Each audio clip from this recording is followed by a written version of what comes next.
on, just get make some moves. And like Trump got in and he was like, everybody get back to the office. If you don't, you're fired. Yeah. And Luxon should have done that from day one. Yeah. He should have said, you work for me, come into the office.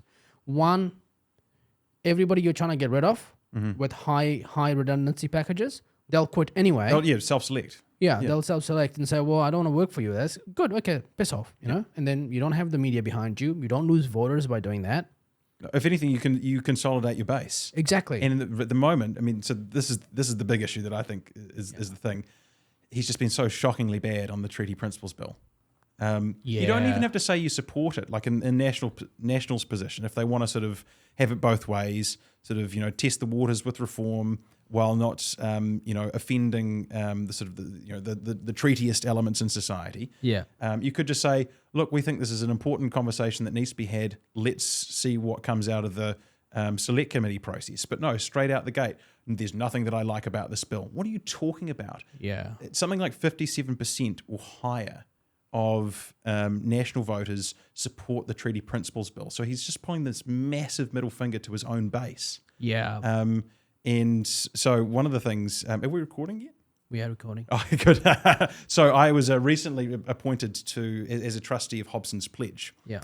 So I'm starting to see some of the things that are going on behind the scenes at the moment, and things that we're looking at. And one of these issues is basically the level of support for the Treaty Principles Bill amongst national voters, and it's 57% or higher. Yeah. And there's just a huge amount of frustration. There's a lot of people that I know, older, typically men, who have been lifelong national voters who, over the past, say, 2 election cycles, have sort of thought, I don't think National are really cutting it anymore. Sometimes they talk a big game when they're in opposition, kind of not. Then they get there and they just don't deliver. It's more of the same. It's managed decline and all that sort of stuff. This issue, I think, is really seriously alienating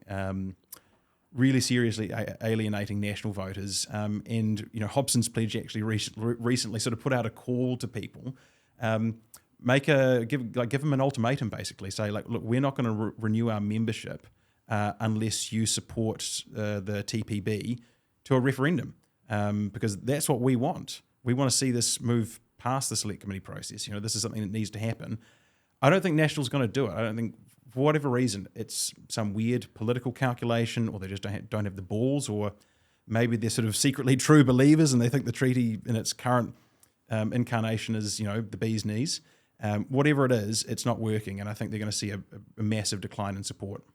Why do you think the National Party supporters are frustrated by this? The interesting thing about the bill, first of all, welcome to the show. It's good to be here. Thank you for having me. Cocktail hours. Yeah, cheers. Cheers, cocktail hours. Old fashions. And so why do you think they're frustrated? Because I spoke to Paul Moon about this. I said, what do you think about the Treaty Principles Bill? He said, well, I have to question the motives behind the bill, because the principles, the bill really talks about clarifying some of these principles, but not all of them. So what's the motive? And then he also talks about how the original document has no principles. So these principles are made up. Yeah, they're a fiction. Right, they're fiction. So why have the principles in the first place? And then he talks about the history of the Treaty of Waitangi, where he talks about how it was created to solve a problem at that time. Yeah. And it did not exist between 1854 and 1975 in influencing legislation. Yeah. So why have it at all? Why have the Waitangi Day? Why have it called as the founding document of our nation, right? So when I think of all of that stuff, I think everybody that has an interest in this has an interest at so many different variables and diverse reasons that the Treaty Principles Bill is kind of the enabler of all those feelings. Yeah. And ultimately, I think it's about who we are as New Zealanders, our identity, what it means, and this ideological capture of activist movement of creating this whole significance about the treaty It's a way to It's like a religious document for a lot of yeah. people. It's also a way for an indigenous group to maybe feel fragile and try to use that as protecting their fragility. That's every indigenous group is fragile. That's just the reality of an indigenous group. So they always feel at threat. They feel their language is at threat.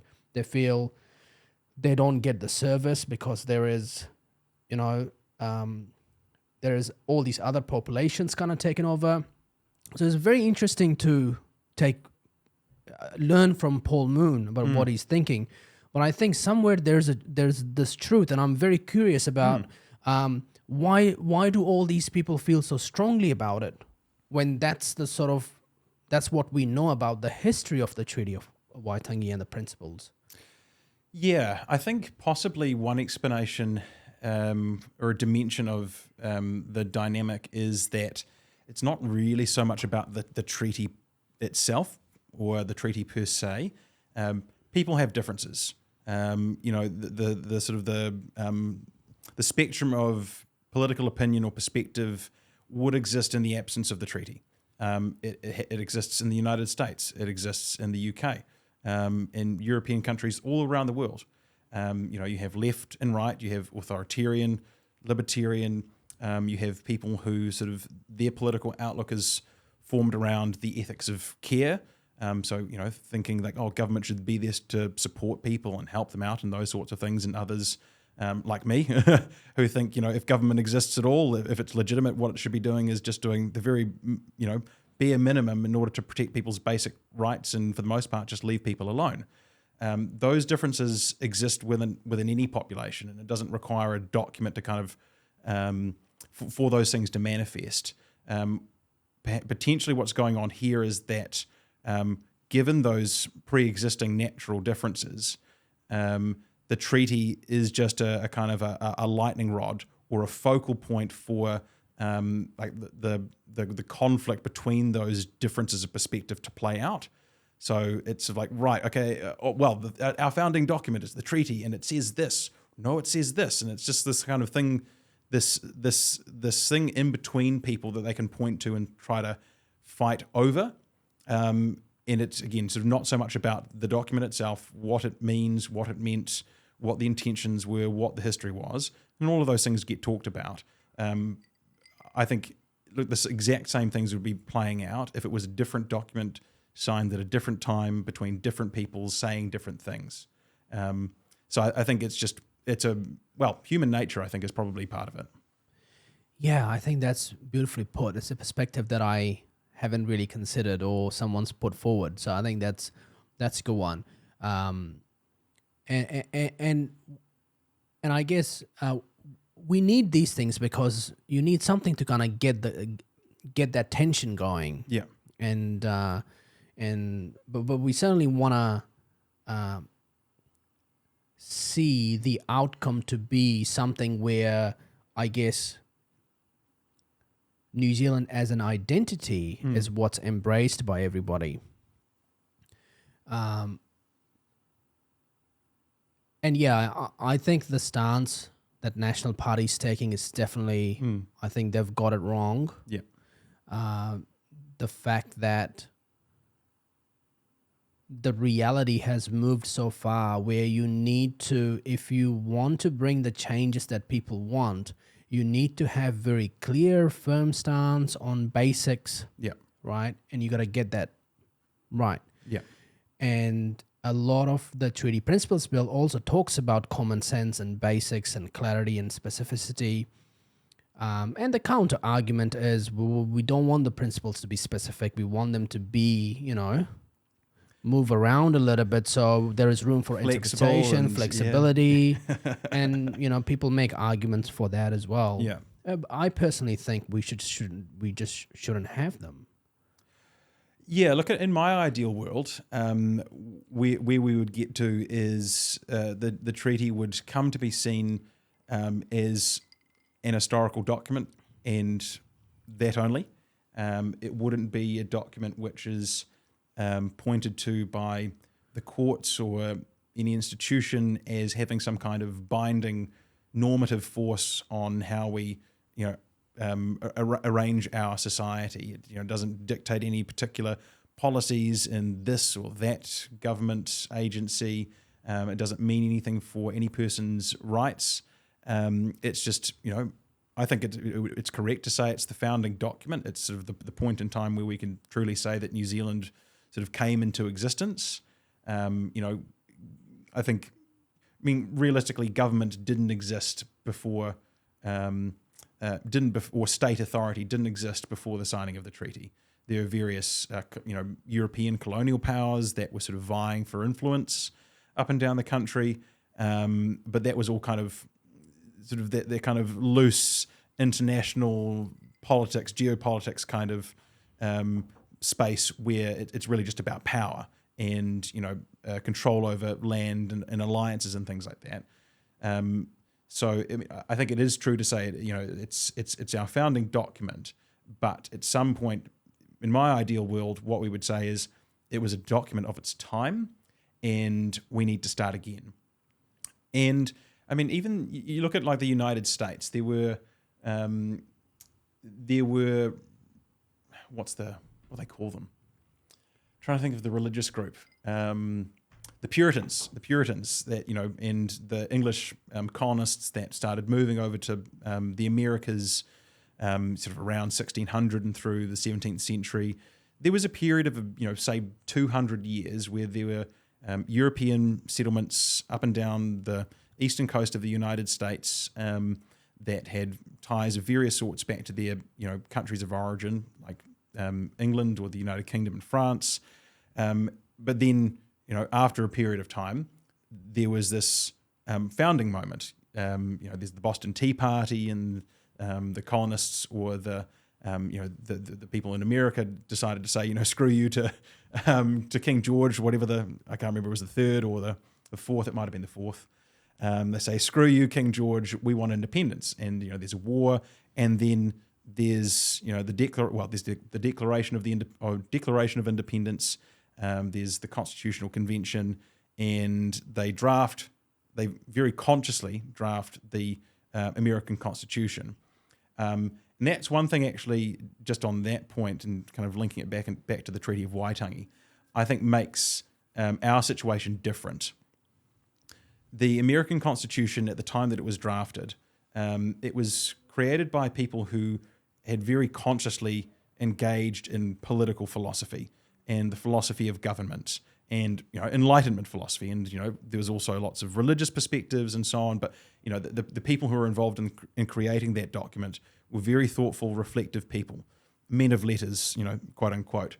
And so when they're actually coming together and saying, how should we arrange government for civil society in this place that came to become known as the United States, they had some very clear ideas, and they thrashed it out over an extended period. And what's the product of that, I think, is something that you can read the text now, and it's the United States Constitution is basically the template for every Bill of Rights document that exists around the world now. There's the UN Charter of Human Rights, the International Covenant on Civil and Political Rights, which then becomes the template for our New Zealand Bill of Rights, in the likes of Canada, Australia, etc.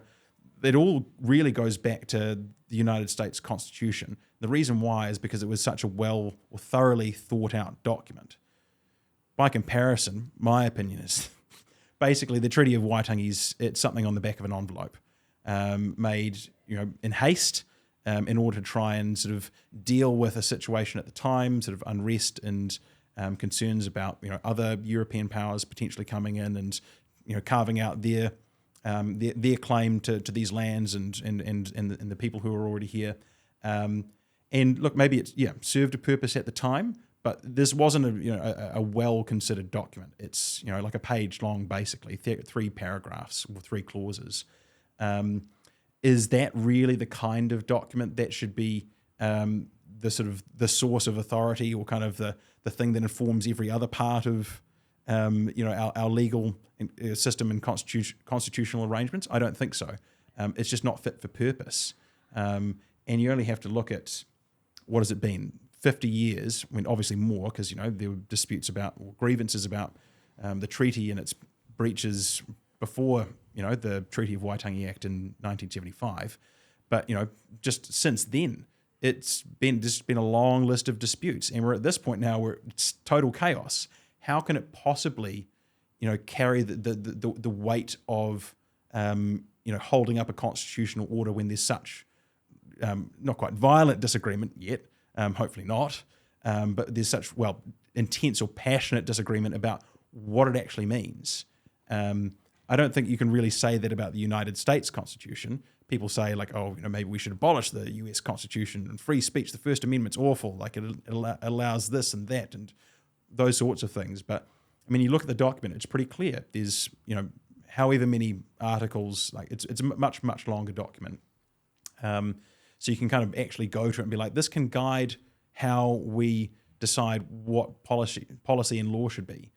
Not with the treaty. So we need to move beyond that at some point. I agree. And a TPB type fix, I think it could improve the situation. And if that's the only possible option of moving from where we are now to something better, then I'm all for the Treaty Principles Bill and clarifying that, single sovereign authority parliament, right to govern, pass laws that apply to everyone, respect treaty settlements. I think that's important.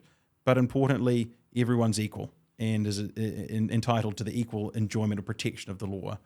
If that's the only real possible solution right now, let's go for it.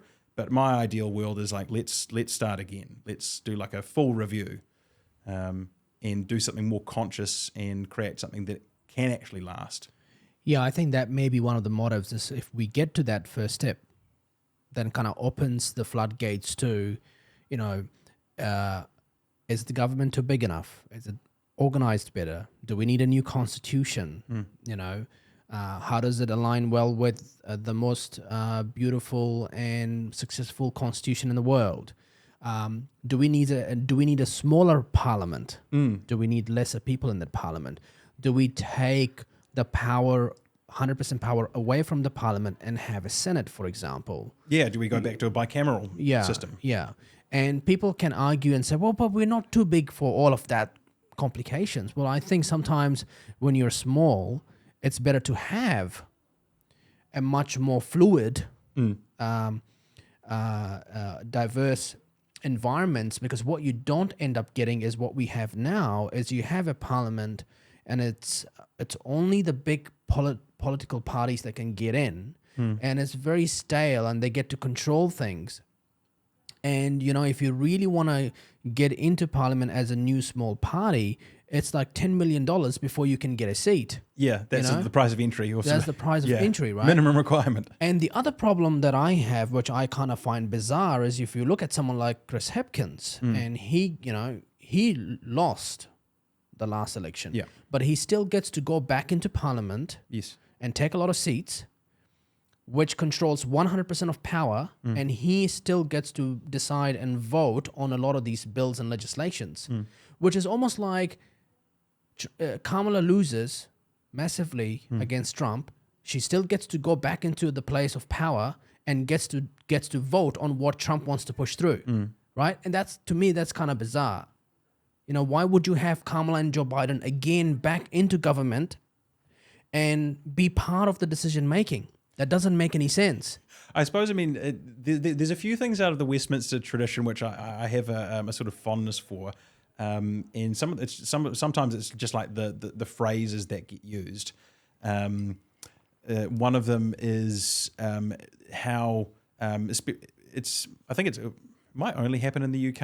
It might happen here from time to time when people sort of feel a little bit sort of colonial or whatever. But they say of the party that's in opposition in the UK that it's referred to as His or Her Majesty's loyal opposition. Right. And I quite like that because, maybe it's kind of BSing a little bit and sort of glossing over or patching over some really fundamental differences in conflict that just can't really be resolved. And it's always going to be, contestation and, ruthless attacks back and forth and sort of vying for power. But even just like just the idea that actually, the opposition is there to serve a purpose, and an important purpose, accountability of the for the governing party, or the parties or the coalition that's got the majority, to kind of just keep them in check. Now, I think in broad terms, I'm quite attracted to that idea because I'm attracted to the ideas of checks on power, and so an opposition definitely does do that. But you can organize those checks differently, and that idea works well if you have capable opposition in place. Why would you have the same opposition in place that was in power before, and they were voted out because they were not performing well? And so they, yes, do you know what I mean? I do, but their loss is a signal to them, right? If they, it's there for them to pick up on if they've got the sort of the ears to sort of to hear it if you follow. But me. they're politicians; they're not gonna pick up on anything. They want power, and they're hungry and they're greedy. They're politicians. That's politics, right? Yeah, I get the idea, but I guess what we're talking about is the idea of opposition must remain. Yes. But how can we organize it in a way that it's more efficient and it's contributing to us getting forward? In the end of the day, people have real problems and they want to solve those problems, and they want governments to get out of the way so they can get on with it. They want less government, less legislation, and so the coalition government has campaigned on a lot of things, and it's been 12 months, and there's not a lot to show for it.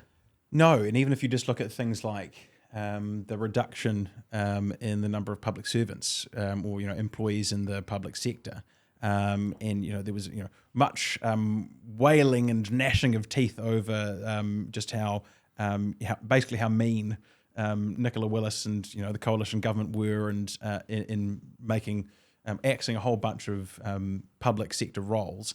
There's been I don't know the exact numbers, but it's a number in the small numbers of thousands, maybe like 3,000 public servants, could be a little bit more. But the total number of employees in the public service is still something like 60,000.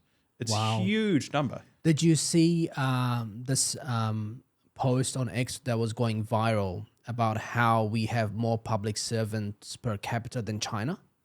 Yes, I did see that. That's crazy. I was right? like, that is a painful irony. We're supposed to be a freedom-loving country, right? It's in the Bill of Rights Act. They have 1 billion people, and they have less people to manage 1 billion people. They're supposed to be sort of the authoritarian baddies. It's all about centralizing and dictating, and human rights are that's just nonsense and all that kind of stuff. But exactly, it's crazy. It might just be because they're just so damn big, like. China, if you just look at it on a map, is a huge place. Yeah. Massive place. So that could be part of it. Yeah, I don't know what's driving that, but it's not a good look. It's the same thing with looking IMF economic performance results for 2024. Yeah. They track about 182 countries and New Zealand ranks 179. Really? And you think, what the fuck is going on over here? And Iraq had more GDP growth per capita last year than New Zealand did. Really? It's like, well, maybe we should all move to Iraq. That's crazy. I'll say on that one, hey, maybe our economic performance is not that great, but we are, if I'm remembering this correctly, the Cato Institute, which is a sort of a libertarian think tank in Washington, United States, in partnership with at least they used to be in partnership with this organization. It's another think tank from Canada called the Fraser Institute. They publish every year a report called the Human Freedom Index. And last I checked, I think it might have been the one for 2023. I think we came out number 2 behind either Sweden or Finland, I think. So what's human freedom? Human freedom. I couldn't give you like a complete laundry list of all of the factors that they look at, but it measures things like rule of law, absence of corruption, the enjoyment of basic rights, like those that would be set out in the New Zealand Bill of Rights Act. Those sorts of things. I wonder how much of that is correct, because in New Zealand there is corruption, but not the type of corruption we think there is corruption. Well, I've got an Irish friend, you see, and she says when she came here, she was shocked at how little corruption there was. She's like, what? You mean people follow the rules, and that when you file something in court, for example, you actually get, for example, allocated a date and it progresses, and the law's actually applied to the case, and it's not just who you know or some backhander or whatever. Yeah. So corruption could be like, Mike Ferris yesterday talking about this whole, 200,000 people that were abused in state care. Corruption could, he was explaining that it is people protecting other people, and so there's a lot of glossing that over things, or sort of like sweeping stuff under the rug. And then you say, well, we have really good laws, but then I have someone else come on the show who challenged from Right Minds NZ, who challenged the gun buyback laws. Oh, is this a Dewar de Boer? Yeah. And he goes through a 5-year case. And he makes the case that we live in a police state. So I question those kind of things, because what are they actually looking at, and how far is that away from the reality that we all experience? I mean, so I would take a slightly different perspective on that, and he's had a personal experience of state authority, and he had I can't remember the exact details of it, but he was investigated. There was a search warrant, and because he had like some like old gun or something like that, and he fought the man, and he won. And that happened not so long ago. He won his case against the police for whatever it was, the sort of the unlawful search of his house, which is amazing. It was because he got targeted because of basically how he expressed himself on social media and his political perspectives. So a massive win for free speech there. Where I would differ from him, and I appreciate he's got his personal experience, my kind of take on what New Zealand society is like, or New Zealand government is like, we live in a what I describe as a soft totalitarian state. So it's not like people are being killed in the streets by police constantly. You're sort of getting curb stomped or beat down all the time, and there are abuses of power and those sorts of things. Those do happen, but it's not like the default, and it's not pervasive. And we don't live in a particularly violent society either, I don't think. I could happy for someone to prove me wrong on that, but I think what it is, as I say, soft totalitarianism. So what that looks like to me is living in a society where the government is everywhere. Now, it's not necessarily kicking your door in constantly.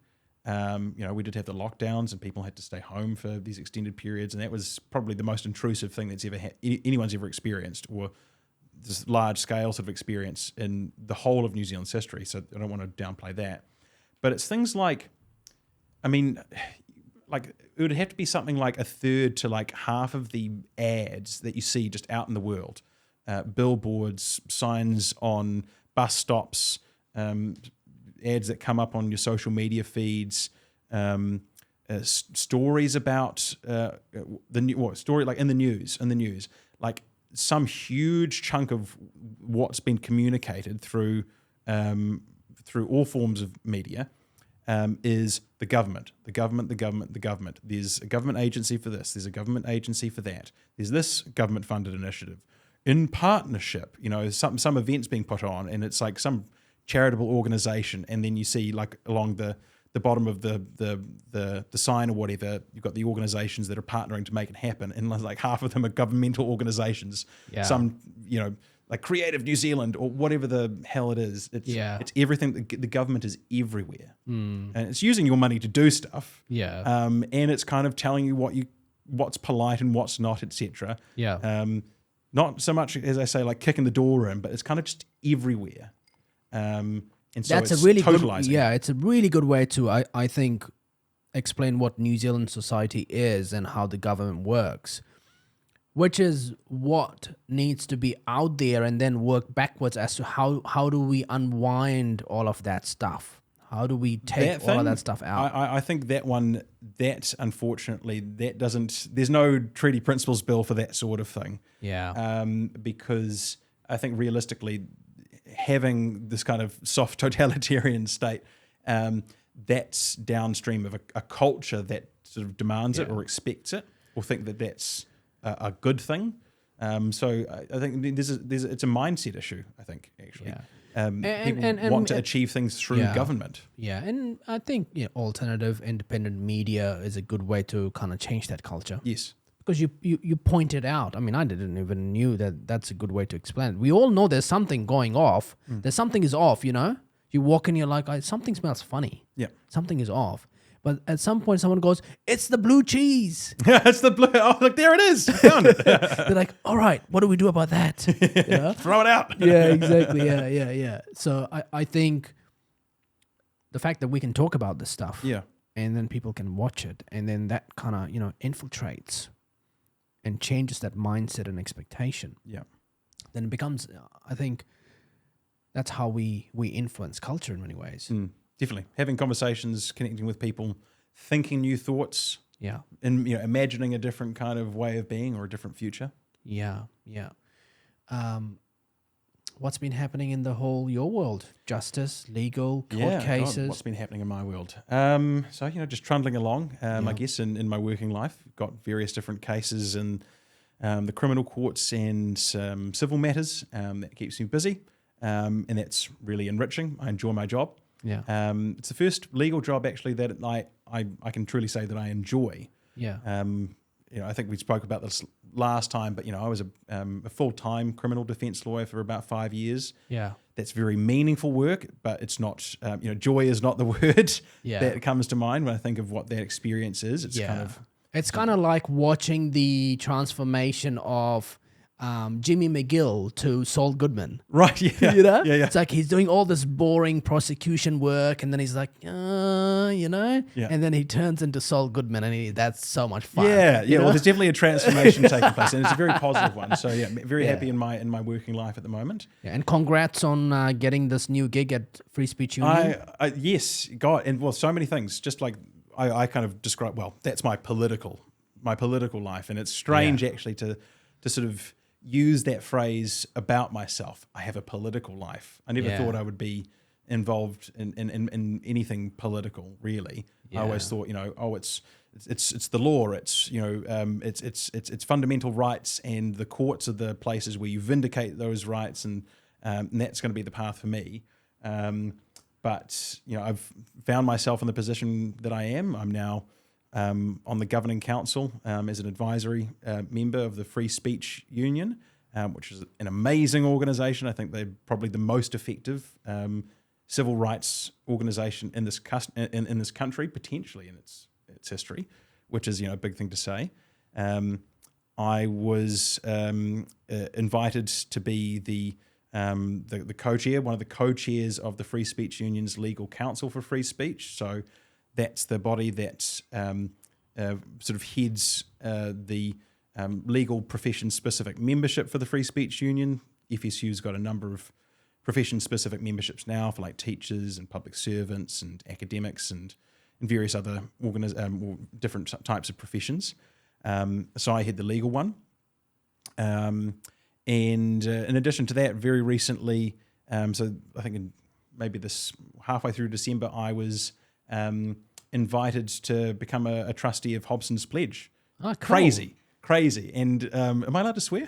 Yeah, you can if you want. Yeah, because I shit posted on social media. Yeah, they're like, yep, you're it. Yeah, they're like, great stuff. This is awesome. Yeah. And do you know what's his name? Elliot?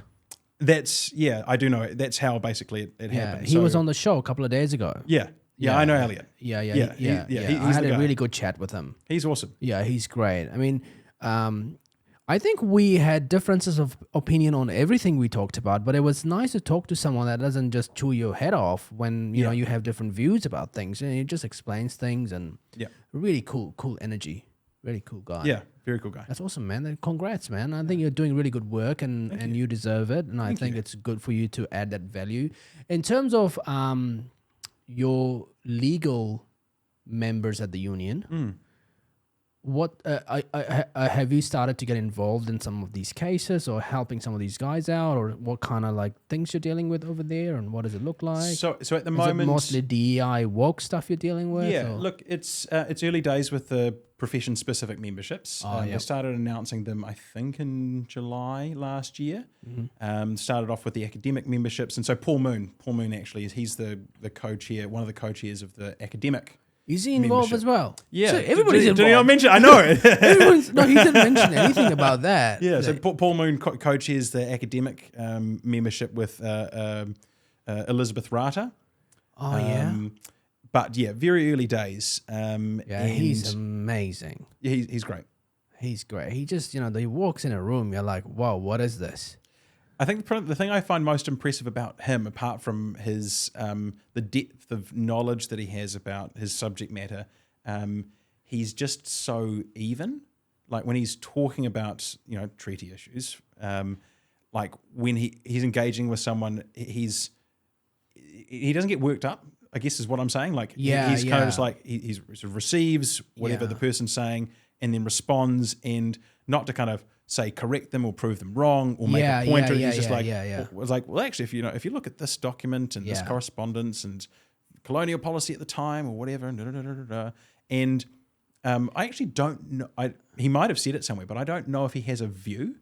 If you know what I mean, like I don't know if he's sort of like staked a position on what the treaty is or should be. Yeah, it takes a lot of effort to actually get him to that point, which is what I was like navigating with him. Like, tell me what you think. Yeah. And sometimes he would make a point. Yeah. I think like he would say, for example, he was really concerned about the Maori language being lost, so that he would make that point, and then so we would kind of debate that point, and then he would say, we're entering into this whole post-faith societies, and he's concerned about that. And but he wouldn't. You're right. He wouldn't attack atheists by making that point. Yeah. And when he does make his points, he's so gentle with making his points, the words that he chooses, that it doesn't evoke like. Doesn't trigger people. Like he would say, the Treaty of Waitangi was something, at that time. And I was like, wait, how did you get away with this without, making... I've got things to learn from him. Like, I'm like, I need some of that, Yeah, he's really... Because I've got an energy behind me, and I feel like I can probably quite easily alienate people if I don't, control myself. Yeah, I guess, I think it's a combination of knowledge, but also ethics. And responsibility of information and how you conduct yourself. For sure. But something that you will never find in places where journalism exists, You would think that journalists can behave and learn something from when they go to university about ethics and responsibility. Yeah. But next thing they're writing 1,000 articles about Elon Musk doing a Nazi salute. Oh, that was the silliest thing. My favorite one, I think I might have seen it today, was a clip of AOC, Alexandra They're all Ocasio-Cortez, done it. and she's like this, and it's like, you're like, this is the silliest thing. Yeah. Like, of course he didn't do a Nazi salute. Yeah, because there's a lot of gestures that are very similar to the Nazi salute. Like he could have been doing like a dabbing. Yeah, Is the that called dabbing. dabbing? Yeah, the dabbing is a Nazi salute. The Romans. I think there's a half Roman, then there's a full Roman. Yeah, and that's actually where it comes from. I think I that's remember what he looking at this did. in art history when I was at school. So there's a famous painting by a French neoclassical painter, Jacques-Louis David, who did a lot of painting at the time of the French Revolution. Oh, yeah. And one of these paintings was the Oath of the Horatii, which is a painting showing three brothers, the Horatii, whatever, brothers swearing an oath to their city with their father, and the father's holding up, a bundle of swords, and then they're all bound together, arms around each other, and sort of putting out the hand like that to the swords.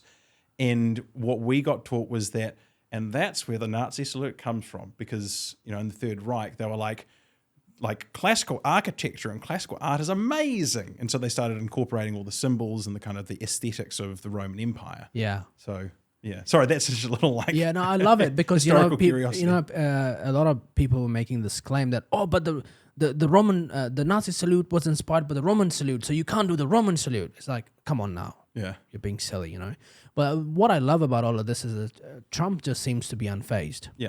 He's like, oh yeah, that's Elon Musk. Whatever. It was the same thing with Elon's being Elon. H1B visas when that exploded on Christmas Day. And Trump's like, oh yeah, cool, whatever. He doesn't really get involved and be like, hey, you can't do this, you can't do that. He's so like chilled and, get on with it, and it's like whatever. And Elon's just being Elon, Yeah, just been him. He's just rage farming. Yeah. Which it's a too part fun. of me thinks, part of me thinks he knows exactly what he's doing, or he's kind of like plays with fire, Yeah. It's like, I'm gonna do, I'll do this, but he's also very impulsive and random. Yes. In many ways, but there's been some great executive orders signed by Trump, pardoning the J6 protesters and lots of people, they've been imprisoned wrongly for just protesting. So that's been really good. Lots of cool stuff on the horizon. Yeah, man. What else is happening? What else is happening? What is it? Well, we've got the TPB submissions coming up, and I don't think we've managed to sort anything out just yet. But it might be that Hobson's pledge sends some people down to the Justice Select Committee to make oral submissions on the Treaty Principles Bill, and obviously we're in support of the Treaty Principles Bill. So that could be happening. I think they've got actually I saw just this afternoon the Select Committee's published, maybe not published, they've certainly distributed their lineup of submitters for Monday. So oral hearings start on Monday, and I don't know actually how long they're going to run for, but they've got a full day from like 8:30 in the morning or 8:50, whatever it is, through to 5 p.m. And it's 10-minute slots as well. So there's just a huge number of people who are turning up on Monday, and I think they're lining up Tuesday as well. And it's going to be a massive exercise. Wasteful exercise. Well, it's about getting the public's, input, right? People need to be able to say, this is what I think about this law. This is something, hey, you haven't thought about this. Right. This is an unintended consequence or whatever. Yeah. Those things have got to happen. People, they could be coming and saying things that are totally wild or incorrect. But it's important for people who make laws to be aware about those things and think about them and be like, well, what if they're right? Or, hey, I didn't think about that. Or, no, having now heard about, heard what you've had to say, no, I'm actually even more convinced that what we're doing is right, or whatever it is. But, that process of engagement, and it's not quite a freedom of speech issue, but it's sort of related. It's about that dialogue back and forth. And also,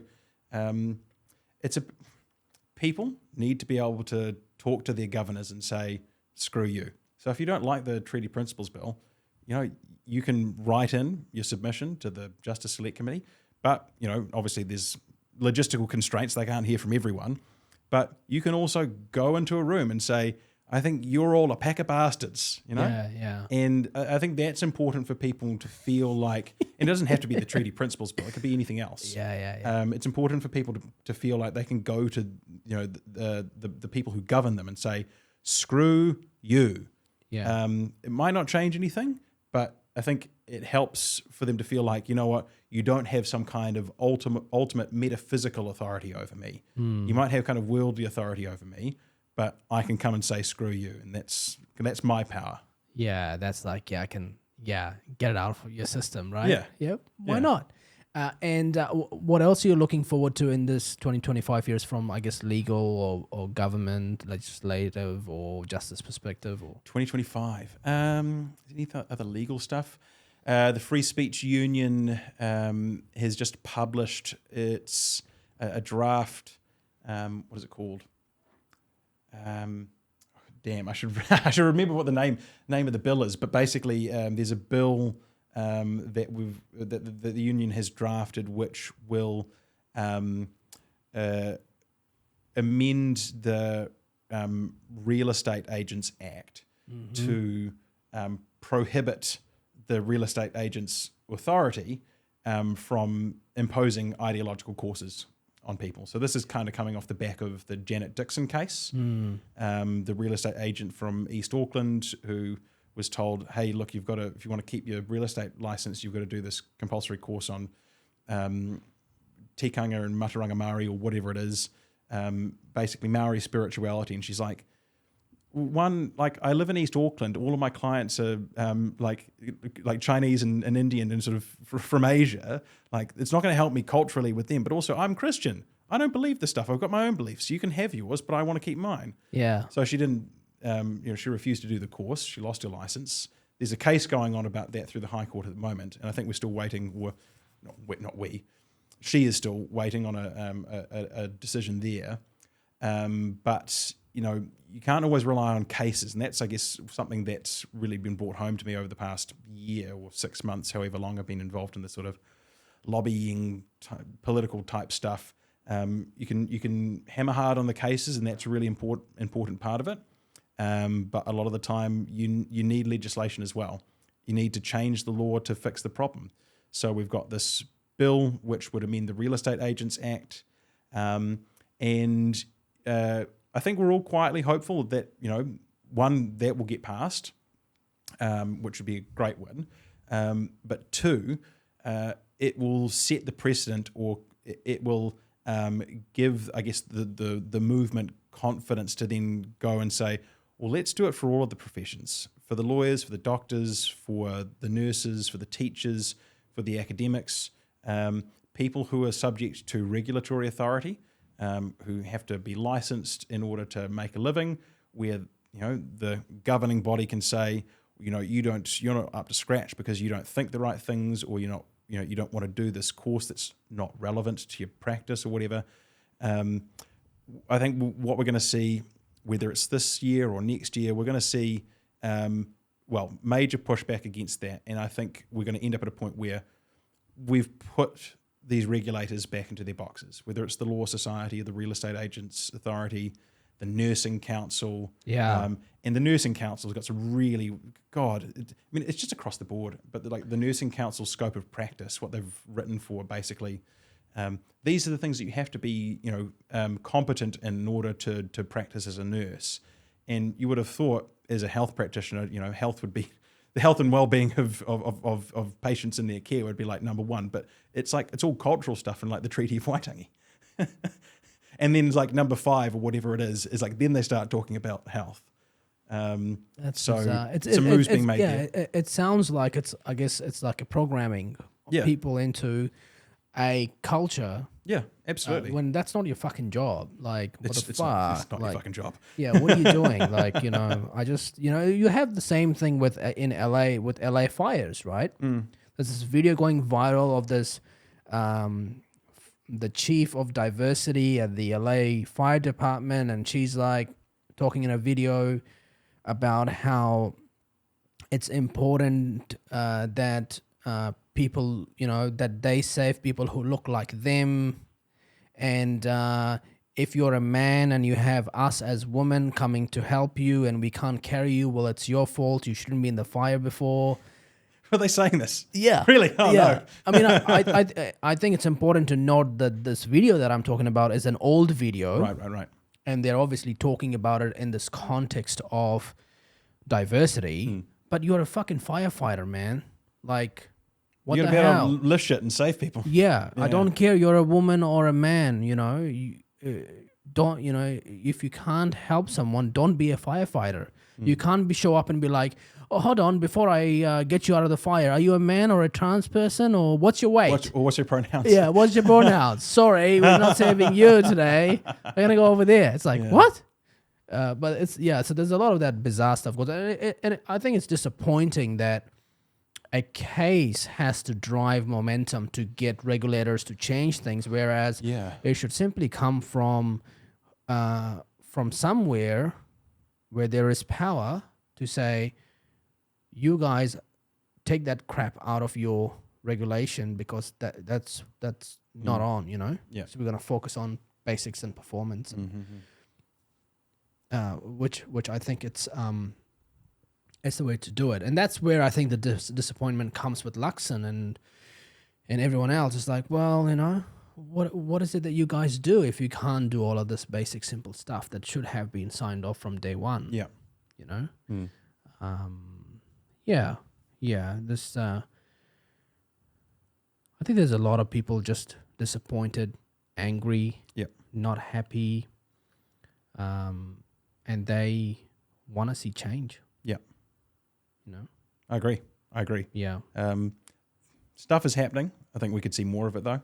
Yeah. Yeah. Stuff's happening, and definitely see more of it. And but it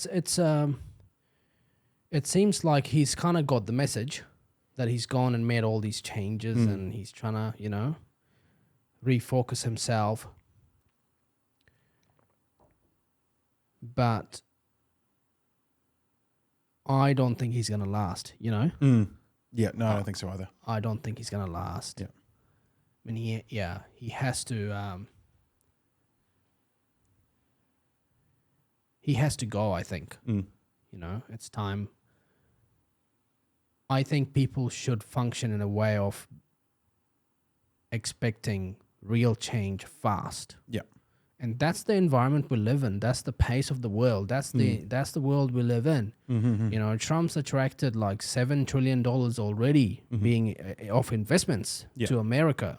You know, I wonder what change of leadership of National would do to the coalition. Would it be destabilizing? Would they, you know, have to go back to the drawing board? Would they, you know, have to look again at the coalition agreement or something like that? I mean, possibly not, but probably it seems like they all function separately in whatever issues goes on into their world. It doesn't really change the coalition agreement because they all kind of have their pieces of the portfolio. This seems to be more of an issue within the national versus to other parties, because all of the portfolios that everyone else has got, they seem to be, you know, they don't seem to be getting a lot of heat. Yeah. You know, except the Treaty Principles Bill, but that's still a bill, and it doesn't really fall under any ministerial portfolios as much as I'm aware. Well, it's just, I think David Seymour is an associate Minister of Justice, right, for the purpose of the Treaty Principles Bill. Okay. And I've seen his ministerial warrant for that, which is actually quite cool.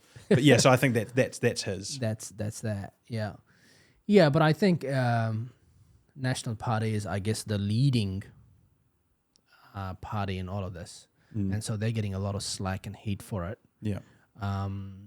Winston's done a good job at, you know, getting himself out of the picture before campaign and the elections come along. So he'll focus on how he will try and get himself re-elected so he can say whatever he wants. And I think he's a really good operator, and he is in a good position to figure out what Trump's going to do and what trade looks like and how the foreign offices are going to work, tariffs and all that stuff. So I think it's from what I'm hearing is those guys are fine. Yeah. And all of this stuff so far doesn't seem to suggest that there needs to be any major changes to the coalition agreement. You just bring new people in at the National Party level. Yeah, get National to get its mojo back. Yeah, and sometimes maybe it's just all fake news because they're probably doing it to try and get some... Yeah, quite possibly. Or people are trying to engineer a change of leadership through sort of spreading the rumors, or say, oh, you know, Luxon's going to he's going to get toppled or whatever. Yeah. And that kind of creates the reality later. That's right. Yeah. You have to kind of do it face by face. You know, first you got to be like, well, we start talking about it. And then it dies down, and then but that's always in people's mind, right? Plant the seeds of doubt. Yeah. And then you know, bring it back again every time there's a major event, you know.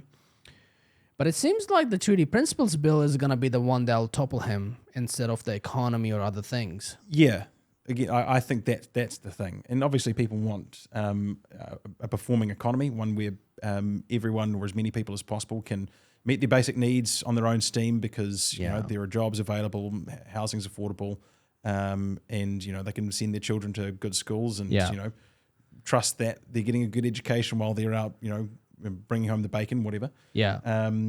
Those things are important, but it's strange. I think a lot of people still emotionally, their issues are these kind of values based and symbolic issues, like the Treaty Principles Bill, or for some people it's the it's gender ideology stuff and men and women's sports and that sort of stuff, and that's what they get worked up about. Yeah. Certainly, like if you listen into like talkback radio, Yeah. those are the things that people talk about, and maybe a bit more on News Talk ZB. They're like, oh, interest rates and what's the Reserve Bank up to and those sorts of things. That's possibly true.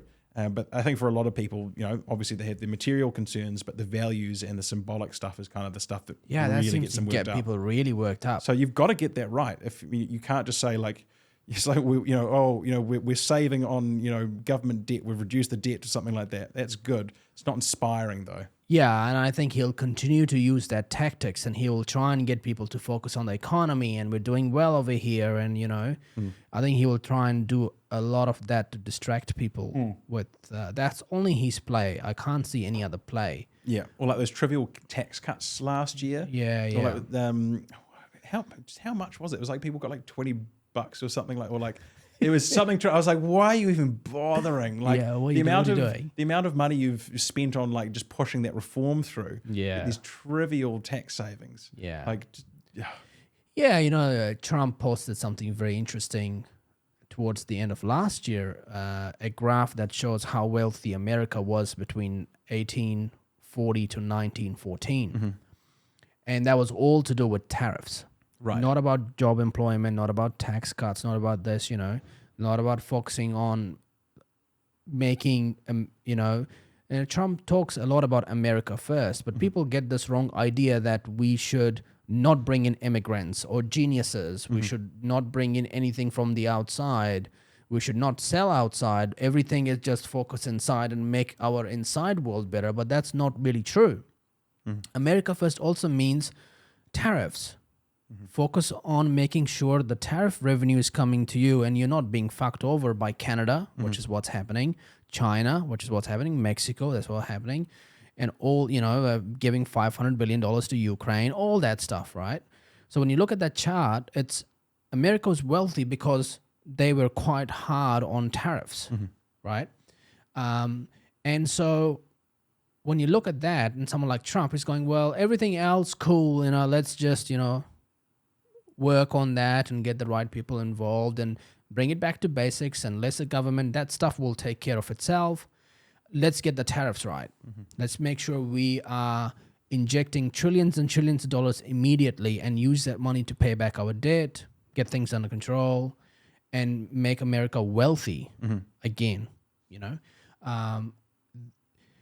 when you look at stuff like that and you kind of then take those examples and look at New Zealand or any other country, you go, well, where are your priorities? Where are your focuses?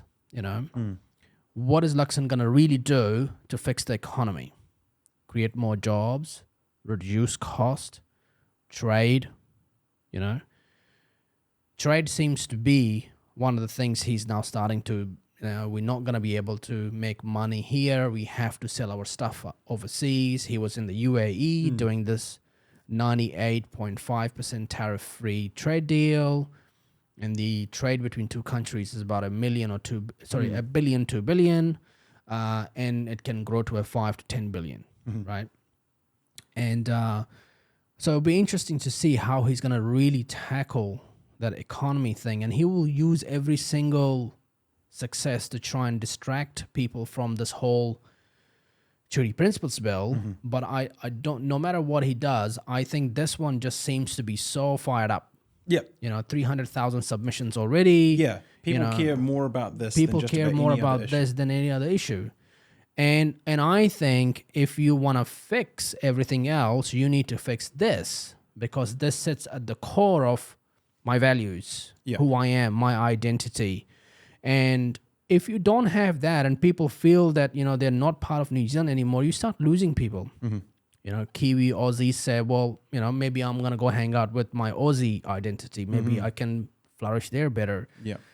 Brits, dual citizens, they'll move on. And a lot of people will feel like, people who are here for investment reasons, they'll move on, know. So I think that's a bigger issue. Why, like if New Zealand is just a piece of land and there is no value to that, Right. land. And this is the identity piece that you're talking about. Yeah. Which I think it's kind of ties into the whole Treaty Principles bill in many ways. Yeah. Because Yeah, and I think- identity is about equal rights, and Identity, equal yeah. rights about we are New Zealanders, Yeah. right? Instead of we are different things under one country, you know, that doesn't add See, up as well. can I jump in here and say that actually I prefer that. I prefer the different things under one country kind of model. Yeah. Because I'm fundamentally a libertarian. Small L libertarian, obviously Yeah. not, the large L libertarian of Party of the United States libertarian. I'm libertarian in the sense that, freedom is the primary and almost only value that I have in respect of government. Government, to my mind, should exist essentially for the sole purpose of protecting people's fundamental rights. Yeah. And those are the sorts of things that you see enumerated in our New Zealand Bill of Rights Act, the US Constitution, and sort of similar documents in various countries around the world. People, in my view, are born naturally free and equal in rights and dignity. And there's just something fundamentally wrong. This is how I feel. This is how I feel about it. There's something fundamentally wrong about the existence of this thing that you call government, that for some reason has the right to tell people what they can and can't do and direct their activities, whether it's social or economic, and assumes responsibility for your life and takes ownership of you. Frankly, I hate it. I would use language as strong as that. I hate it. Yeah. We're never going to live in a world where government per se doesn't exist. So I have accepting that. I sort of think, okay, well then, what's the sort of the best version of a possible world on my terms? And it's a world where government performs a small number of very basic functions, essentially protecting people's rights, so they're not, thieving from each other and murdering each other and maiming each other and cheating each other, but where the people are living basically peacefully, cooperatively, and on a voluntary basis. And in a world where the government's not responsible for national identity, where everyone has got to sort of participate in this in this single thing, like I'm a Kiwi or I'm a New Zealander or I'm an American or a Canadian or Chinese or whatever it is, where you're not sort of claimed by this thing called government and told you all are New Zealanders. Then what you're left with, if you have this minimal government, is people deciding for themselves. I'm, a Pākehā. I'm Maori. I'm Chinese. I'm Indian. Or I'm Christian. Or I'm Muslim. Or I'm Hindu. Or whatever else. I'm a musician. Yeah. I'm And a businessman. a lot of And people associate to ecosystems and communities, exactly. and that's fine. But I think what's going on over here is that you've got a group attacking another group by making that other identity, let's say the New Zealand identity, something that people should move away from. There are negative connotations to that, whether it's colonization, whether it's, it's an English name, not a Maori name. It should be more Aotearoa. Yeah. We are actually this, we are that. So there's a lot of initiatives going towards creating purposeful division against one group, instead of every group as positively coexisting. Yeah. Right? And so what do we do about that? And how do we... I've got a solution. Yeah. The fewer things that we are forced to share through government, the less we have to argue about. Right.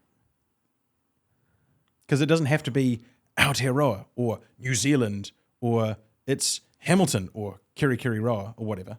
And place names are a little bit more difficult.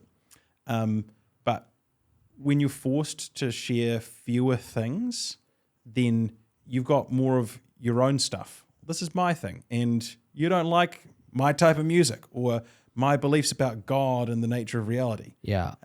Or what kind of clothes I like to wear, how I like to express myself. That's fine. because this is my stuff and I'm doing my thing over here with people that like that. Yeah. And you're over there doing your other thing. And so you just don't have this contest, because it's not like a limited resource, like, either I have it or you do, or you do. Yeah. Everyone's just got their own thing. Yeah. And they self-sort and they find their people. And so long as they're, like, again, not trying to sort of cheat and steal and harm other people, then pretty much, I mean, not that you could get everything that you want, but you could have just about everything that you want, the less that you're forced to share with other people. Yeah, well, I think the argument is we were like that until the radical left showed up and said that's not okay, because we need to be, we need to be special, and you guys are all foreigners, and you need to, do you know what I mean? I do. I think know we what you're were talking like about. that. What you're talking about is how everything was for the last 10, 15 years. For sure. I would be willing to acknowledge, though, that I think the exact same sort of thing has been done in the past by people on the other side. Of course. Yeah, I agree. And it's stuff like, I mean, I've got Christian friends, I've got, Christian family members, various sorts, Baptist or evangelical or Catholic, like the parliamentary prayer. That's basically it's a holdover from Christianity and the Christian the legacy of Christianity within basically English culture and culture of the United Kingdom. I don't think that should be there. Not everyone in this country is Christian. But you can't really start dismantling those kind of things, because Christianity is responsible for making way for Western civilizations and then free speech and liberties and civil rights. It's Christianity. There's look at other religion. I'm not Christian, by the way. That's all right. That's right. I'm not. I was raised as a Muslim, and I don't follow any religion. I'm interested in spirituality myself, but I think if you start dismantling the fundamentals that's kind of created what we have now, and this is the kind of, what do they call it? The cut flower, cut flower civilization, or cut flower society. Yeah. Yeah, and it's like, God Save New Zealand in our national anthem. There's a, yeah, I mean, I agree, but I think, I mean, we're getting deep. We're getting real deep. Yeah, I just feel like there are these things exist because they are all part of history. Yes. They're all connected and weaved through. And the moment you go, completely, let's do a cut and start fresh, it becomes quite a big issue. And it's the same thing with artificial intelligence. You can't say, well, when we create AI, we're starting new. But no, AI is programmed by us. Yes. They'll behave exactly like us. And then you say, well, when we get to Mars, we'll start fresh. No. The Americans or everybody else is on Mars, and you're starting with what you had over here. Yeah. So it's the same colonization and other things you do. Yeah. Right? So I think there is... I don't think we have to worry about the Martians, though, so we won't have that problem. Won't have a treaty of Mars that they're fighting about in 200 years' exactly. time. Yeah. If they do, it's like, just, leave us alone, But yeah, I think so much of the human mind and our behaviors and the way we condition, it's... you can trace our exact behaviors now to behaviors through our ancestry that they conducted themselves with 500 years from now. Yes, I completely agree. So I think, as much as I like the idea of kind of removing that stuff out, even if you remove it from the government, and let's say play with it out of state institutions. That's right. Yeah, you take it out. Keep the churches. Yeah. Hey, I've got. Yeah. You want to go to church on Sunday? That's a good point. Take it out of the government stuff. Yeah. Take it out. You want to bring up your children in that. Yeah. And you want to see it flourish into the future, and it's still around in 200 years. I got no problem with it. Yeah. But Cam Slater was saying, I like Simeon Brown because he's got good faith and he's got good beliefs, and Yeah. So it's like, so sometimes people like that stuff in government. They do. I think, they like to see it in their I was going to say they like to see it in their politicians. They do, but they also like to see it in their government. One of my professors from law school is Rex Arda. and he's a retired professor now, so he's not active in teaching, but he's Christian of one sort or another. I don't know actually what denomination. He might be Catholic. At the very least, he's a traditionalist, so conservative, socially conservative, against euthanasia, abortion, gay marriage, etc. And he's got into trouble for expressing his views on all of those topics. And I posted on LinkedIn maybe 4 months ago, saying effectively the parliamentary prayer should be removed. Yeah. Because I'd just been down to Parliament for the tikanga complaint with Gary Judd in October last year, and just before the select committee hearing, we went into the debating chamber to see what was going on, and that's actually the first time I've been in Parliament, so that was a really neat experience. But yeah, just like they start with a prayer, and so I was like, this needs to be removed, and then chuck it up on LinkedIn, and then Rex is like, no, it should stay. I get it. There's a lot of people out there that love that stuff, and the whole "in God we trust" in America, and there's been commentary on like, was there something funny going on with how Trump, didn't put his hand on the Bible with the swearing in, like he held his hand up, but he didn't put his hand on the Bible. And people, it's important to people. I really get that, but that's their stuff. Not the government stuff. Yeah, I don't know what it is, and I'm just trying to make arguments for and against it. There has to be a reason for, but I guess people who make those arguments is because they probably feel that I pay taxes and I have a choice, and my choice is that if it's my government, they're exercising authority over me. I'm paying for it. It should reflect me. Yeah, and my faith. Maybe they should do a prayer for every single religion. It's like 12 prayer. Exactly. They're discriminating against all the Hindus and the Buddhists and the Muslims and everyone else. Exactly. Yeah. And that's where you kind of find a lot of discrepancies in what government says they are about and what they practice. If they say, well, we're equal rights, and then you only talk about one God, then, what about the other gods? Exactly. They feel discriminated. Exactly. Yeah. So you have a lot of that, and that is like always going to be the reality. And because these systems are so big and complicated, they don't seem to figure out how to flush that stuff out very quickly. No, and I think the world's going to move faster and faster and faster, and technology is just going to, take on, and governments just, they'll struggle to keep up. And one of the things is quite fascinating to think about is, there's 7 or 8 billion people in the world, something like that? Is it 8 billion people in the world? Might be creeping up to 9. I don't know. 9? Yeah, there's 8's a good figure, I think. There's 8 billion people in the world, and there's only 200 governments. Yeah. That want to have power over that many billion people, right? So they're there for making sure there's more of it. And they play with a lot of programming and propaganda and stuff like that to engage people with them so they stay relevant. Yeah. Before COVID, I think we were going down the path of less and less government. Do you think so? I'd love for that to have been the case. It might have been. Yeah, well, in my world, there was less and less government. Less and less government that we talked about, or, the craziness that happened, which was pandemic, when you compared that to what was going on from, the John Key era, for example, And then, like, next thing you know, government's telling you, like, when you can go for a walk. When you can go for a walk, how far you can walk. Exactly. I remember being like, because I was big into cycling at the time. Yeah. And I remember seeing there was some guidance or whatever that said that like if you're going out for like a ride or something like that, you shouldn't go outside your suburb. And I was like, fuck that. Fuck the government so much. Just get fucked. So I was just going out for a ride. It was like, that's just the dumbest shit ever. It's so weird. Sorry. No, I mean, I feel like probably a lot of people feel similar to that. Yeah, I think a lot of people still feel angry.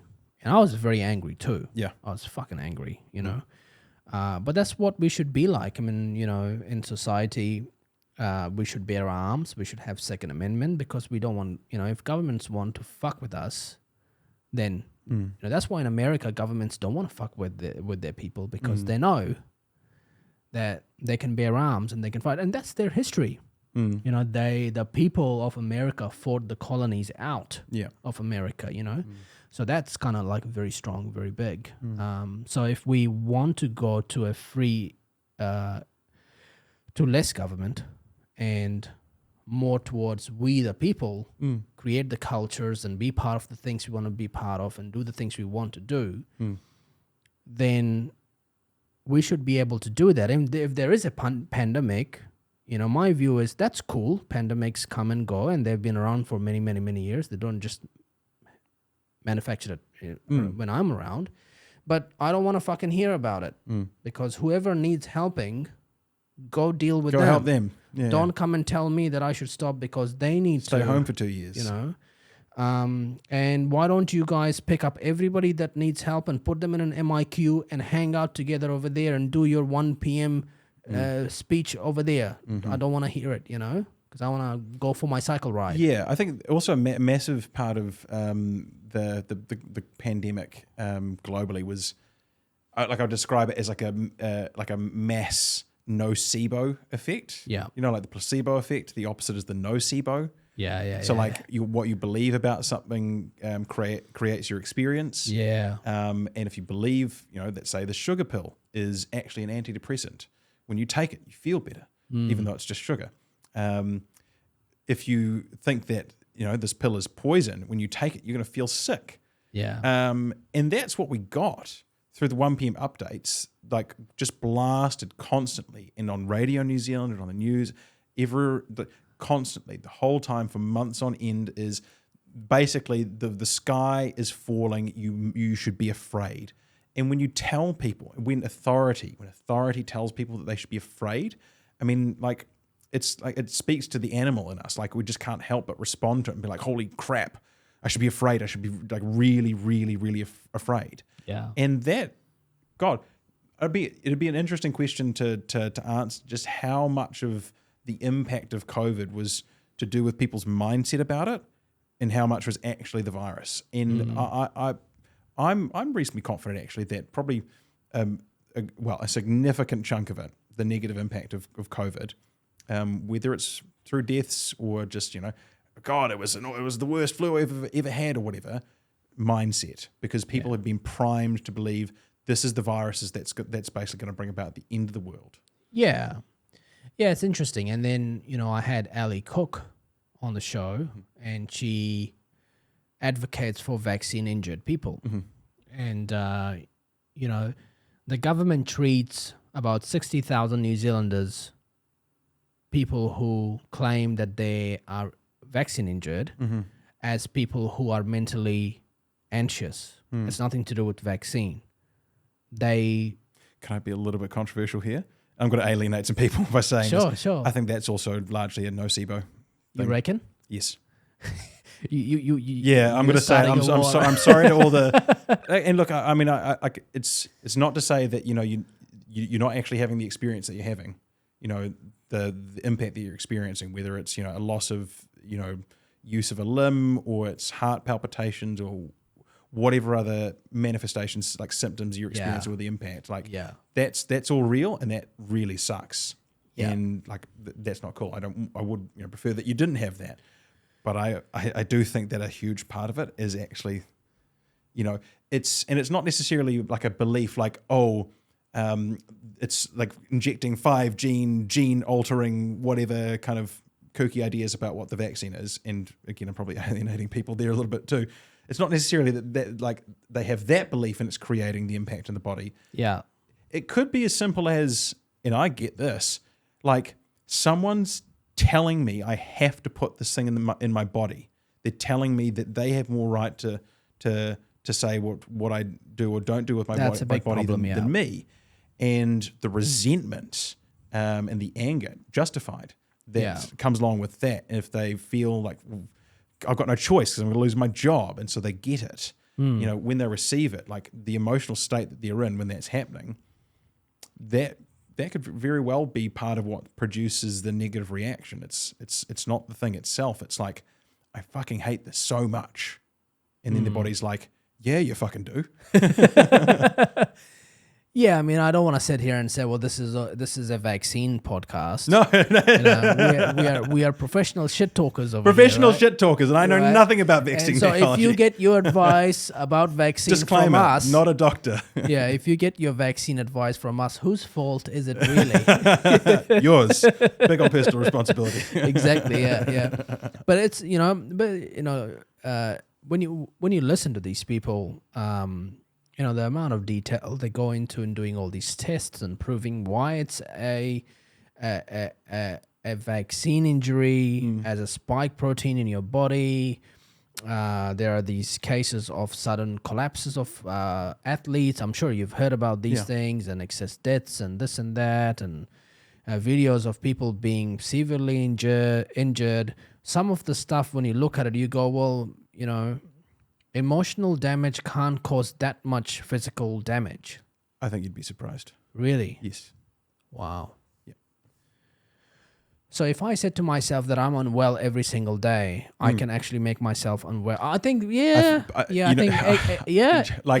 kind of setting it up as like a slightly artificial example. Yeah. But not. But drill a little bit deeper, and I think you'd find that a lot of people who are unwell in some way or another, like, they're not literally like consciously in their mind telling themselves, I am unwell, I am unwell, I am unwell. But the sort of the voice that sort of sits in the kind of the deeper parts of themselves, identity level stuff, like when they're sitting alone by themselves at home and thinking about life and themselves, what is that voice whispering? Am I amazing? Am I competent? Am I attractive? Am I successful? Am I, an amazing person that's generous and giving and full of life? Is that the stuff they really believe about themselves, or the stories that they tell about themselves? Or do they say, I'm not good enough, I'm a piece of shit, I'm ugly, I'm awkward, I'm this, I'm that? And it's most of the time, and I think this is just the default for, most people. Certainly it's been true for me, and I think something you work on, right? But like, that is actually what the voice in the kind of the deep recesses of their being is saying, I'm not good enough. Yeah. I think there are examples of when you have a physical injury. Let's say you had a car accident or something, right?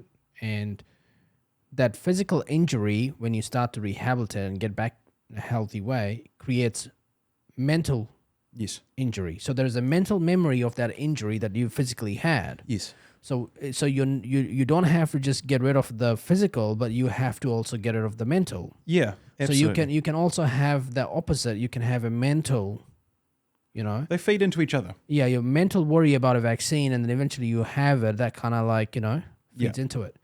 But then you still have the issue of recognition, right? If people are claiming that they have this issue now. Yeah, and look, I mean, whatever the cause is, I don't think, well, for me, there's no question that it should be taken seriously, especially because, I mean, it's a really big deal, like what governments around the world, including ours, did, which was, like, no one was forced in the sense that, like, there was this dictate from the platform of truth that everyone must, in every circumstance, be vaccinated, and there's just no way that you can say no. Yeah. We didn't have that. But in a lot of practical ways, which for most people probably felt pretty much like that, we did. Look, who cares what the cause is? I mean, it's this. They've been put through this experience by the government, and it's had a incredible impact on their lives. Take it seriously. That was done to them, and it shouldn't have been. Yeah, I agree. Yeah, so that was super eye-opening. I mean, they're very, very angry people. They're sort of a minority that are neglected, and they obviously, when it's not recognized by the system that you have an issue, then you can't have access to health service. You can't do ACC claims. You can't then have that help you change your workplace relationships or deals or your contracts, so you can, reduced hours or work from home splits. You might be a truck driver and you're driving for 5 hours, and then you feel like your heart's starting to whether that's mental or physical, but that's what they're feeling. But they, then they can't work. So there's, it's all messed up in many ways. And it was, for me, it's like, I got to give these people a platform to, come and speak absolutely. and express themselves. And I don't have to join their cause, or it's not my thing, or, but it's good to listen to all these different voices and absolutely what they're saying. And that actually, listening to people has profound healing powers, actually.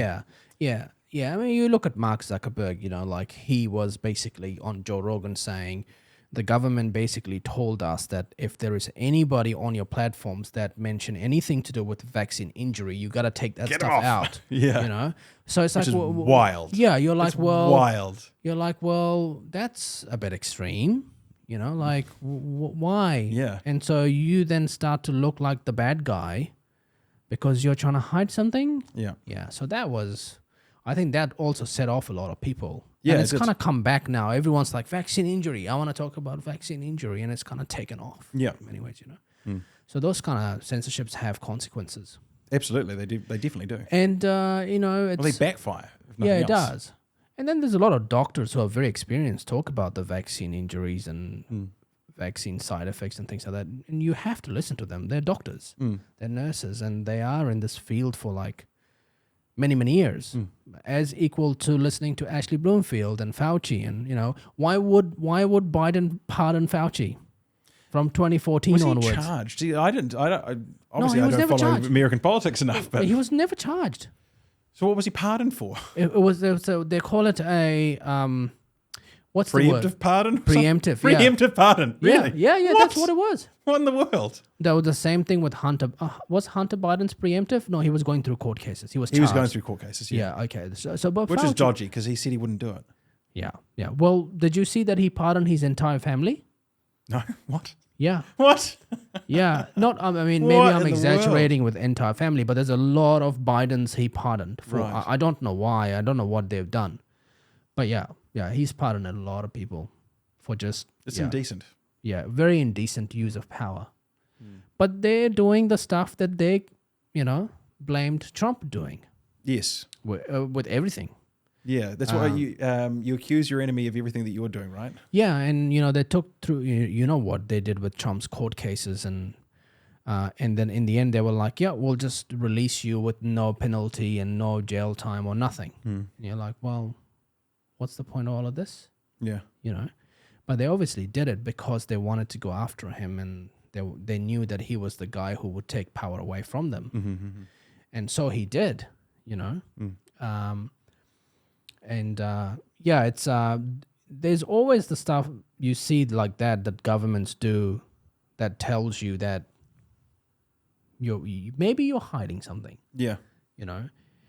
And there's a lot of people that have come on my show that talk about how governments have hidden a lot of things. And, like in the early days when people were dying, you get hit by a bus, and obviously you died by getting hit by a bus. But then the coroner finds that you had COVID in your system. Right? And they're like, that's a COVID death. It's a COVID death, yeah. Because they were doing that because they got extra money every time they actually certified a COVID death. Really? Yeah, in America. Like the hospitals or whatever. In some of the states in America, they were getting money if it was a COVID death. Yeah. So when you have incentive type behavior, people incentives around you start saying, well, put it through as a COVID thing, then you get this and you get that. That's how these environments work. That's how nurses talk to me all the time. Yeah. Oh, we should, do this. We should do it as an ACC claim so you can get this and you don't have to pay that. Yeah. They are behaving that way themselves. And for a patient at that time, it sounds like a good deal because she's helping me to get the best. But actually, it's costing me because I'm the taxpayer. And she's benefiting from this because she needs to be involved because the incentives makes the machine work. Yes. So Which is, I mean, it's a powerful insight, right? Because, if you get incentives right, then you get like reliably produce good results, right? Yeah.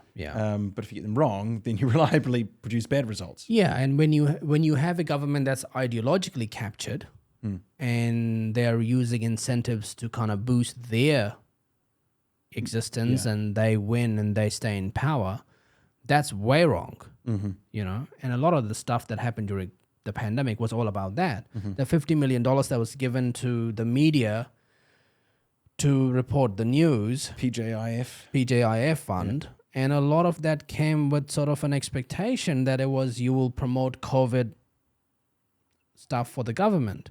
And that's why you ended up having so many of these journalists who would break their ethics because they felt like, oh, we are ordered by the government. The government is the holder of truth, so we are not doing anything wrong. We just have to pass that message because it doesn't need to be checked because it's coming from the government. So it's truth certified before it's released. Yeah, it's so dodgy. Yeah. I mean, no bloody wonder the level of trust in legacy media is just dreadfully low. Yeah, it's and like 30% or something like that. Yeah, and they still keep hitting themselves on the foot, right? Yeah, I think NZME Constantly. just about.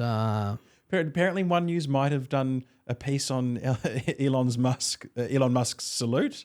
Oh, did they? Yeah, I think I might have heard that on the platform. I've seen Herald do one.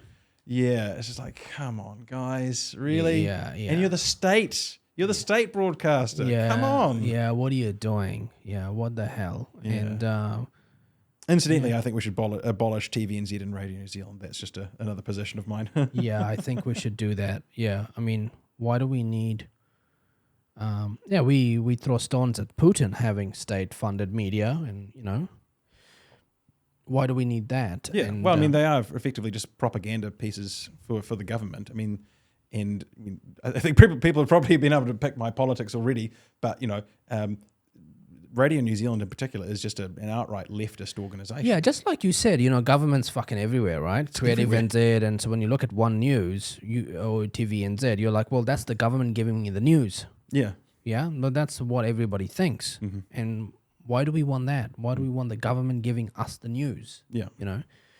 And that's why I was quite upset with Luxon when he got rid of Melissa Lee. I thought she was doing a good job and she was aggressive enough and she was saying to these guys, get on with it. But somehow the powers within the media were like, maybe we got some dirt on you or something and you need to get in line over here. And if we do a trade, we'll be a little bit less tough on you. Yeah. And I don't know if that's made much of a difference for the Fair Digital News Bargaining Bill. God, it's a mouthful. Yeah. Because I think that's dying a death. I don't think it's gone completely, but it's been put off. Apparently it's dying a death, yep. And that's very much going after the revenue that Google earns. Yep. And Google's basically saying, well, even if you pass it, we'll give you fuck all, because what we'll do is... We'll fuck off. No. They will stay. They will just take all the links off their websites, which means you're not getting any clicks, and then you're not getting any revenue. Yeah. How about that? Yeah. But I think Google won't do that because they obviously want revenue. So what they've been doing in preparation of this bill is that they've been investing heavily in AGI, which is like ChatGPT version for them is Gemini. Right. So what Gemini does is that if you go to Google and say, well, how do I make an omelet? Or how do I do this? Instead of getting a link on Women's Weekly or Herald, stuff like that, which you click on and you read the article and then you kind of make an omelet. Let's say Spanish omelet because, everybody knows how to make an omelet. Spanish omelet. But now it will give you text. Yeah. From an AI-generated text says this is how you make an omelet, and then the AI can generate some really nice-looking images because people like to look at images, and then that's your new Google search. Yeah, so you're not pulling articles anymore from websites and having to sort of filter through like, okay, this is a trusted source or that's not.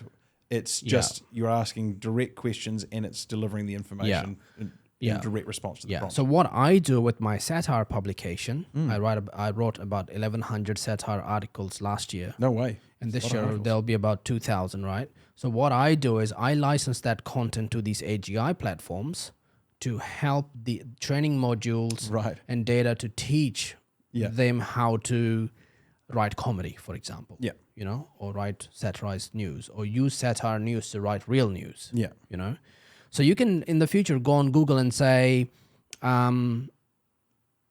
you can say, give me the latest on the reshuffles. Mm-hmm.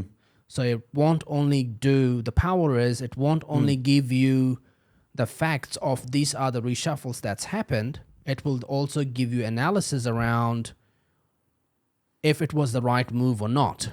Right. Okay.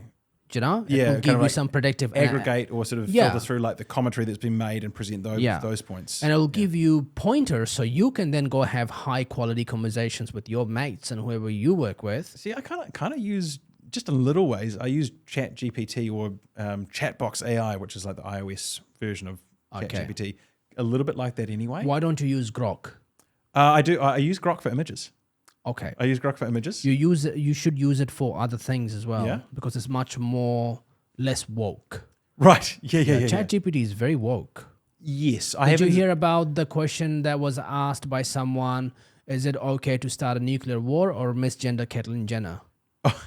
I'm vaguely aware of that and said that no, like it's never acceptable to misgender Caitlyn. Yeah. Caitlyn Jenner, and he's like, of course it's okay. Yeah, there's a lot of woke things. It's like, I think there was, the other one was, Alexa, tell me why I should vote for Trump. Oh. I'm like, no, I can't give you anything political, right? Oh, yeah, and then he yeah, said, and Alexa, Kamala. tell me about Kamala. It's like, whoa, I have a lot of Yeah, stuff to yeah. tell you about her. You're You're like, oh my what god. the fuck? You know? So there's a lot of that. And I think Gemini, you talk about image creation. Yeah. Gemini messed up so bad that it would refuse to generate the image of a white person. Really? Yeah. Oh no. So you would say, give me the... You remember was this that? like? Was this like where it was? What was the? I think it had to. Was it? What's that musical? Hamilton. Oh, yes. It might have been like a sort of a founding fathers image, but like they're all African Americans. Yeah, and like, yeah. And like the wigs. Yeah. And it's So like you- what? yeah, it you- didn't look like that. Yeah. Or you can simply be much more straightforward and say, hey, give me the image of the founding fathers of America. Right. And I will give Yeah. you images of like Asian and black people that are dressed like Captain Cook Yeah. in an image, right? Yeah. And then you would say, okay, If it was like that, there'd be nothing wrong with it, but it just wasn't like that. no. So they are using AI to purposely revise history Yeah. to normalize colored people in images for children. So when they grow up, they can see that as a normalized society. It's called weird. revising of history. Like you don't need to do that in order to achieve that. Yeah. Like you just create new things. Yeah. Exactly. Yeah. Just create new things. Yeah, just create things. But well, you know, it seems like only white people know how to create things. So. You can say that. Okay.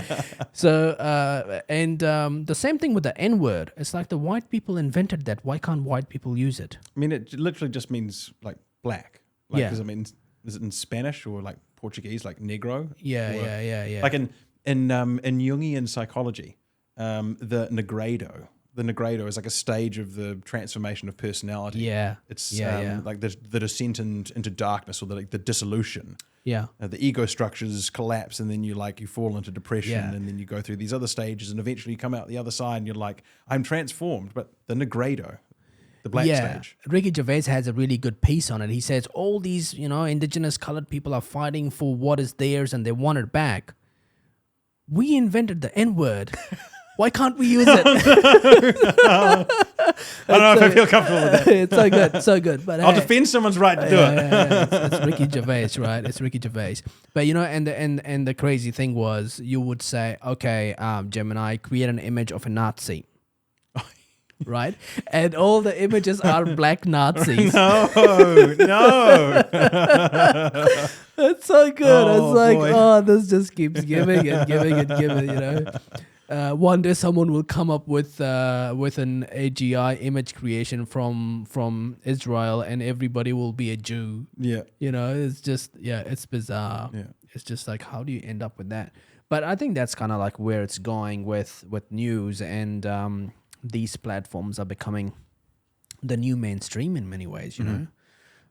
And 2026, I would see Winston Peters, Luxon, Nicola Willis, David Seymour, all these guys coming on this show and talking about 3-hour worth conversations about what's going on. Absolutely, I think that's the new thing. And obviously there'll be a place for like the news, which is highly curated, and it's point. You'll still have that kind of like junk food news or commentary, but just with the power of this kind of technology, it just opens up so many possibilities to have long form conversations, really deep stuff, and connect people that are would otherwise be really far apart. I think we've already seen so much of a shift. I mean, I used to be a really big reader. I used to read a lot, and I still do. I do professionally, right? But so much of how I learn things now is just listening to podcasts. Very true. Same. And like listening to the same person on this one and on this podcast and that podcast, and like they're saying the same thing but a slightly different way each time, and I'm kind of like engaging with it. And like I'm not having to like pore over a book and highlight and underline and kind of what does that word mean? Or whatever. I'm just listening and listening and listening. For some reason, you get to learn more than just watching a film or a documentary and then trying to break down all the learnings from that film in its art form. Some people are creative and they can see it, but I can certainly say that I've always been a creative thinker. So I can understand information and knowledge better if I'm listening to conversations or I'm having conversations, right? Because that's just how my creativity is kind of wired. It's active engagement. So I definitely love podcasts and listen to a lot of them, and I enjoy them. And they are where I get my health information from, sleep information from, what I should be eating, what I work out. People having cancer, what medicines they take, people having COVID, what medicines they take, ivermectin, what this and that, all these alternative ways of doing things. That's where I get my stuff from. And I can do a measure of information I get from government type environments and doctors and this and that and the left, and I apply those, my life gets worse. If I take stuff from authentic sources, independent sources, not influenced by anybody, there's no advertising revenue whatsoever, my life gets better. So why does that happen? It's a very interesting way to look at it, And I'm that kind of guy. I'll like try this, try that, try this, try that. And then my memory has a very interesting way of kind of, doing an audit and going, this worked, that didn't. This worked, and this came from there, and this came from here. And why is it? Well, who's behind it? And why they do it this way? Why don't they do it this way? And, so I find that very fascinating. And especially like just listening to Joe Rogan, my life has become way better. Mentally, you talk about the stuff about self-reflection, how you look at yourself, how you feel, what you eat, guilt versus shame, free speech, how you talk about things, what things you should be interested in. It's very fascinating how this whole thing has become what it's become. It's really, really neat. It's exciting. It's really exciting. It's really good. It's fun. But you got to do it, and you got to show up, and you got to record, and you got to put the time in, and you got to edit. It's a labor. You got to post. You got to. It's a. I don't want to say it's a full-time gig because I don't want to create that kind of capacity in my mind. Because you look at the likes of Elon Musk and Trump, they do more media than me, and then they run all these other businesses on top. So I don't want to hold that kind of like ceiling that this is all I can do, and then I'm exhausted. Or I can get into better rhythms. Like I can do only 3 a week, then I can have a lot of time to do other stuff. Instead of like doing everything in 1 week and then being exhausted for another week, because you need recovery, and then it's like another 1 week of work to kind of organize everything for the so you just have to find these different, like the rhythms, and they come. I think the key thing is with podcasting. I think I'm about 75, 80 episodes in. Yeah. And people that have done that, they sort of say when you somewhere between 50 to 100, you become so serious about it. Right. Yeah. You're like, oh, I'm so in. You're so frustrated. You want to hit the number and you want to Yeah. get on with it. And you're like, oh, I got to get this right. I got to get that right. I got to hit this numbers. I got to hit that numbers. I got to get this deal. I got to get that deal. I need my I subscription. gotta get that person on. Yeah, I gotta get this person on, and this person says I don't want to come on. It's like fuck you, fuck you, and I'm gonna go talk shit about you on X. You said no to me, how dare you? Things just get like wild. Look at my subscribers blow up. Exactly, what the fuck? Yeah, I got an email from Winston Peters' office saying, "Thank you for the invite. We decline." Really? I'm like, fuck off. Like, who the fuck do you No, think you'll get you him are, on. right? You'll get him on. Yeah, no. And then I talked to Cam Slater, and he's like, leave it with me. I was like, okay. But it's interesting, like when you listen to someone like him, he understands the personalities that are involved behind the scene. Mm-hmm. And then he'll explain to me, this guy thinks this guy thinks that. He has this guy who's trying to get Winston to go on podcasts. I'll go talk to that guy, and Mm-hmm. So it's all about that in many ways. Mm-hmm. It's about the personalities that understand, and sometimes some people are hard work. They just don't want to come on. If they want to come on, it's back and forth. I had a guy that I want to bring on. He's like he does fishing. Yeah. Right. So I was like, yeah, come talk about fishing, right? So I sent him an email, and then he goes, yeah, I'm interested, but send me an official email. I'm like, what? An official email? He's like, yeah, like you're sending me an email from your Apple email. This might be a scam. Send me an official email. I'm like, no, I'm not a scam. This is my podcast. My email. Yeah, this is my number. Call me if you want to talk to me. If you want to FaceTime. I'm a real person. This is my profile, right? Yeah. You can watch my shows. Yeah. And he's like, no. And he would refuse to come. I've sent him 10 emails. Oh, no way. He just refused to come. I'm like, Damn. what the fuck? So you deal with weird shit. Has he seen your podcast or listened to your podcast? Of course he has. Oh.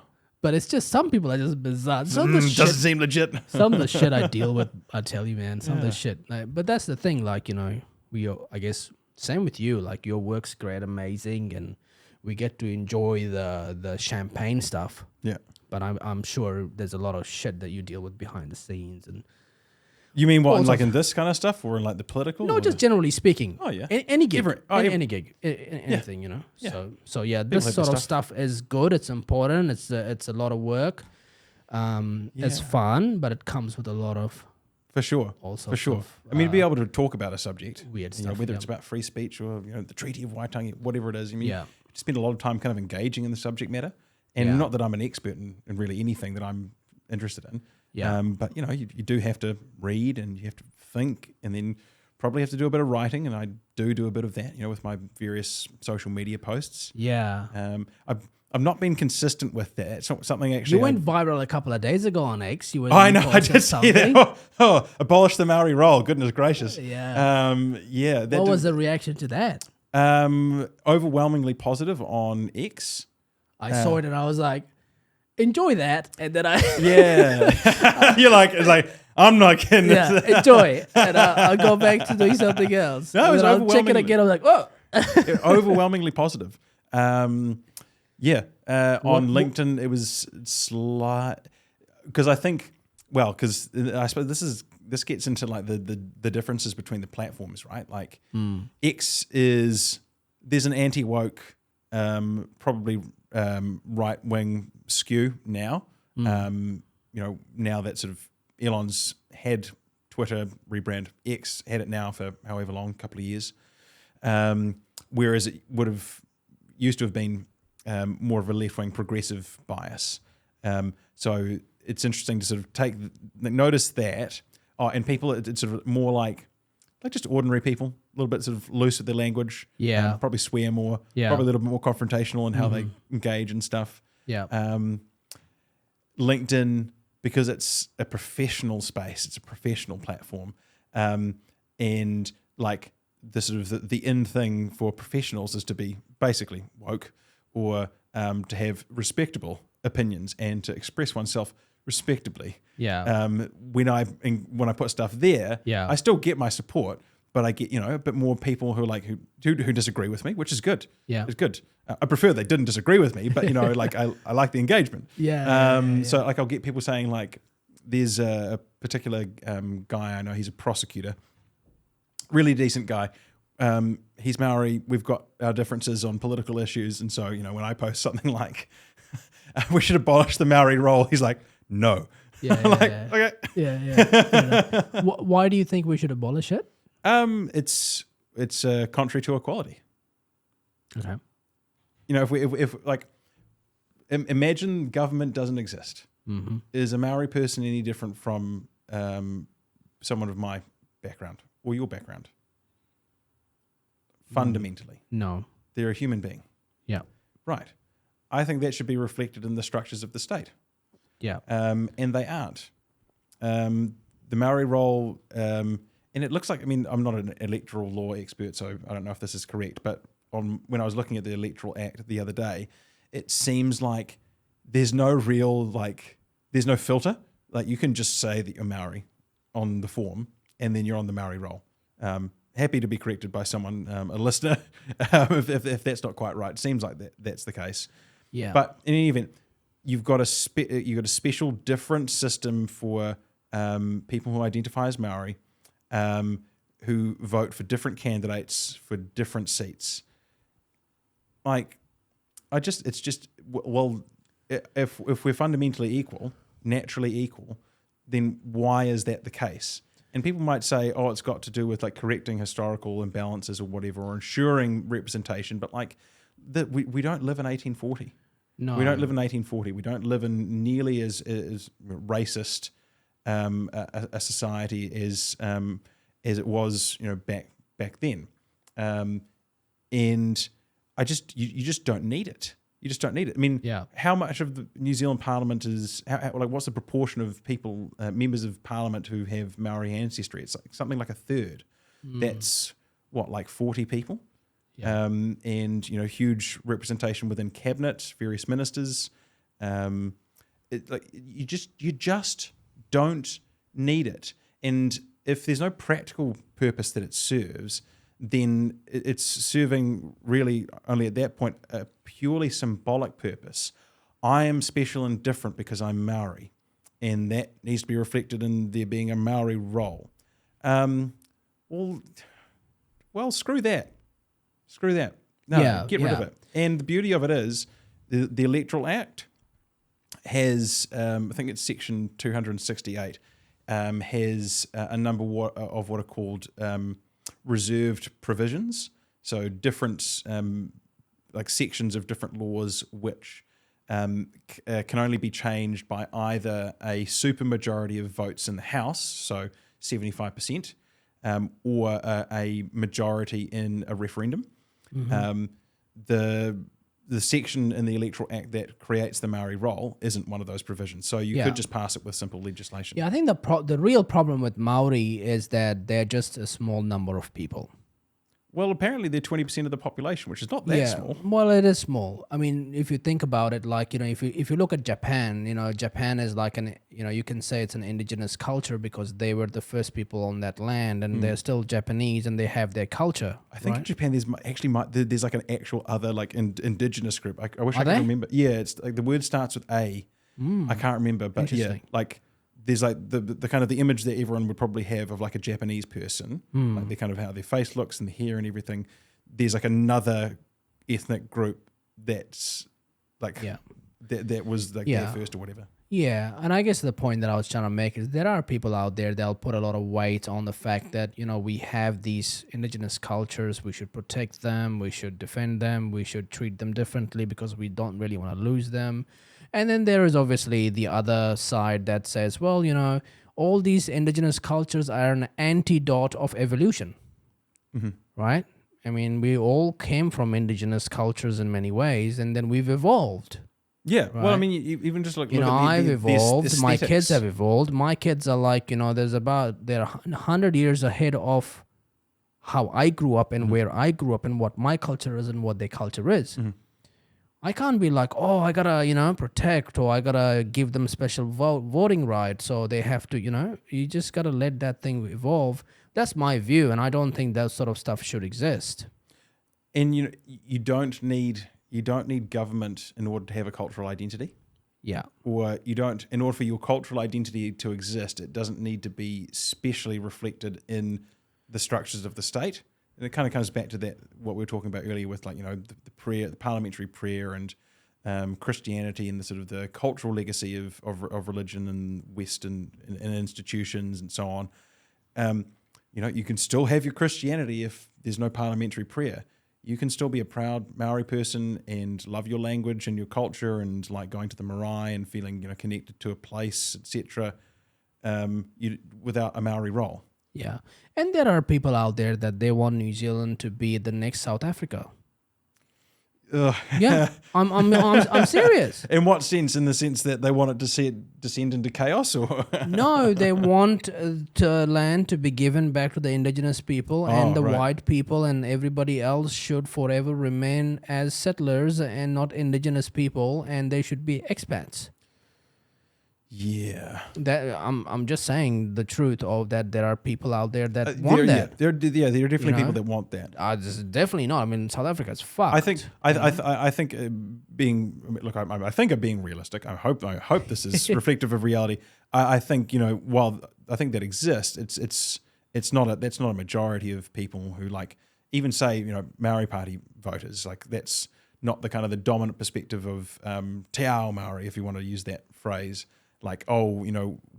Justice will not be done until the land is cleansed of the presence of the colonizer. Some people think they would likely want something hybrid, right? They'll say, we want our own parliament, our own services to our own people, and we don't want to mingle. We want to do our own thing. And you know what? You can have all that. This goes back to my point about the less that we are forced to share, the more that everyone gets to have what they want. Right. So how can they have sovereignty over their land and rule their people and have polices for their own people and health departments for their own people and military and trade? Or you just dismantle the state. Yeah, as far as possible. I mean, I think you still have a police force and you still have some basics like infrastructure and education, some sort of basic sorts of things, but just decrease the size of the state and just give more back to people to do by themselves, for themselves, on their own terms with the people they want to do it with. So there's no reason why you couldn't have, in almost all practical respects, perfectly autonomous parts of the country where it's Maori majority and it's all based on tikanga and it's life is centered around the marae and the whakapapa and all of that. Cool. I want you to have that. But I want everyone to have that. Yeah, and someone else will come along and make the argument that will actually make it worse for them because there'll be lawlessness. They don't know how to behave. They don't know how to manage they can't self-govern themselves. They're gonna kill and treat other people this way. They're gonna be somebody coming up with that argument, and there might be some of those cases because once you unleash a wild dog, you're unleashing a wild dog. I'm not saying that these people are wild dogs. I'm saying. We still have police and things like that. I mean, there are certain basics which I don't think you can truly dispute. We have the Crimes Act makes it an offence to commit an assault. Yeah, right. It's just because it's specifically the law that says that you can't do that doesn't mean that that's not a colonial artifact. That's not some kind of Western construct. The idea that it's wrong to assault people or. For example, to steal things. Yeah, I agree. There's certain basic things that should just apply to everyone, everywhere, and at all times and places. I like it. I love the idea. I think we should have less and less government and get on with it and do our own thing. And government should just add value if they can, and then rest we can just do ourselves. Yeah, exactly. Yeah. Well, this has been fun. It's been amazing. It's been really good. Anything else you want to cover? So much, but let's have another conversation. Sounds good, man. Your socials? My socials. I think I'm Thomas M. Newman on X. Yeah. I'm